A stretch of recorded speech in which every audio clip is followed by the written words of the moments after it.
Hi, this is Ethan Davis with Optimizin. Today I want to talk with you about the 9 things every administrator with fiscal or operational responsibility for document output should know about achieving best value. To get started, I'd like to give you a little bit about us and our background. We are a national professional services firm. We are 100% vendor neutral. We don't sell equipment, service, or supplies, and for the past 17 years we have been involved in over $100 million in digital imaging, contracting, and management as a customer advocate. Now, over those 17 years, when talking with organizations, most administrators say that best value is the way they measure success of their contracting and management strategies for copiers and printers. Now, best value is a great term, but most of the time it's a platitude. There isn't a good solid definition in place, and when we question these administrators, they really don't know how they measure best value. So we've come up with a definition that I'd like to share with you right now.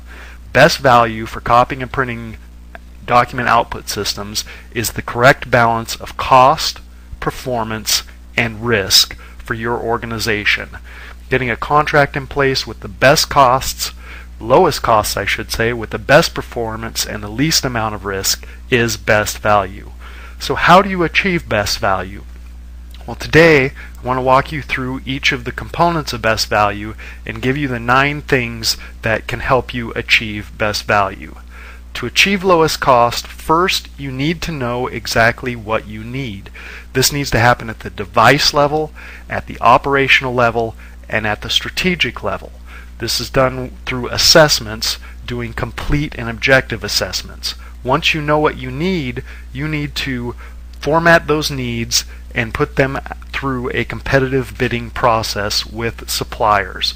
Now, when we talk to administrators recently, a lot of them are focusing on using master contracts or state contracts. There's 2 reasons these types of contracts that have been negotiated by an outside entity don't achieve lowest cost.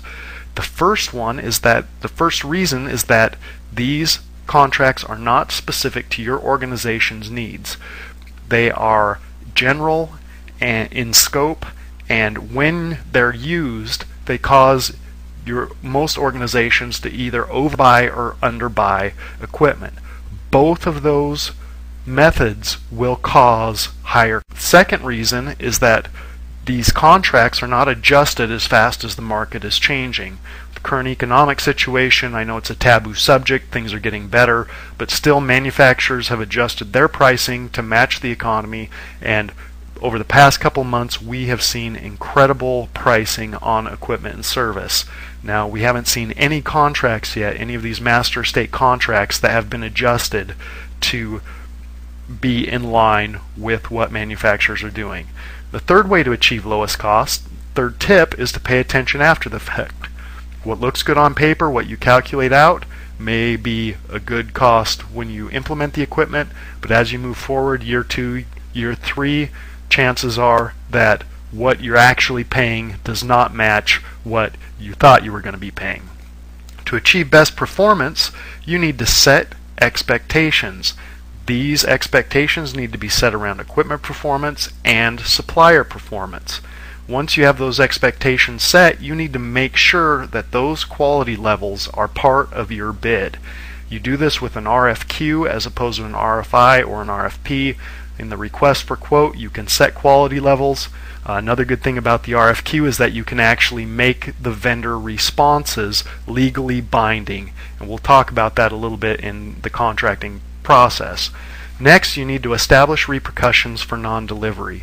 No matter what you're guaranteed, if there's no repercussions, chances are you're not going to get what you expect. To achieve lowest risk, you need to maintain control of the contracting process. You need a partnership with your vendor, you need a good relationship with your vendor, but at the same time you need to be the senior partner in that relationship. The way to do this is to write your own contracts at the end of the contracting process. Do not sign vendor contracts. They include terms that will nullify the negotiation that you do. They also contain terms that are meant to keep the vendor in control. And finally, you need to hold vendors accountable to what they bid. These quality levels that you've set and achieved, you need to make sure that you get those. So these are the 9 tips for achieving best value, the 9 things that every administrator should know. Now, when you look at best value is actually a result of applying a strategy to your document output system.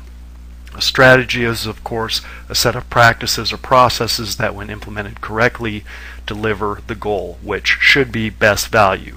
That every document in your organization is printed or copied at the lowest possible cost on equipment that is performing the best under contracts. The vendor has the most accountability to you. One thing to bring up here is that you cannot achieve best value by focusing on best value. Best value is like happiness. You don't focus on getting happier. What you need to do is focus on the things that make you happy. So just like happiness, to achieve best value, you need to focus on creating, establishing, and executing a solid document output strategy. This will drive best value. In our 17 years of experience, we've seen it over and over again. When you apply good practices through your document output strategy, you will achieve best value every single time. So what we've done is we've written a white paper called Optimizing Your Copier and Printer Fleet, the first 5 steps to a document strategy. Right now I'd like to invite you to go to our website, click on the link in the yellow box, and download it. It includes tips that you can implement today, a lot of discussion around what needs to be done to create a solid document strategy. Our website is www.optimizin.com, and once again it's right there on the home page. I hope this has been of value to you. I appreciate your time. If there's anything that we can do for you, please give us a call. Our number is there at the bottom of the screen, 208-389-1100. My name is Ethan Davis, and I appreciate your time.